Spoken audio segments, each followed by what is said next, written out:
আসসালামু আলাইকুম আমার ভাই বোনেরা, প্রিয় আপুরা, আপনারা সবাই কেমন আছেন? আশা করি সবাই ভালো আছেন। আলহামদুলিল্লাহ আমিও ভালো আছি। আজ আপনাদের জন্য একটা ছোট্ট দোয়া কবুলের আমল নিয়ে এসেছি। যারা দীর্ঘদিন ধরে দোয়া করেই যাচ্ছেন, এক কথায় কোনোভাবে আপনাদের দোয়াটা কবুল হচ্ছে না, এই আমলটা করতে পারেন। আল্লাহ চাহে তো আপনার দোয়াটা কবুল হয়ে যাবে ইনশাল্লাহ। এই আমলটা ভীষণ পরীক্ষিত একটা আমল। একটুকু কষ্ট করে আমলটা খালি করলেই হলো। আল্লাহ চাহে তো আপনার দোয়া কবুল হবে।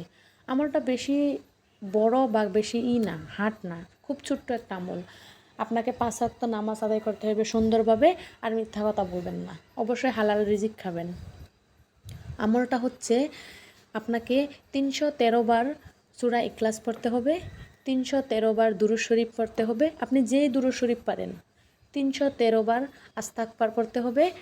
শেষে 100 বার সূরা ফাতিহা পড়তে হবে। এশার নামাজের বাদে আমলটা করতে হবে।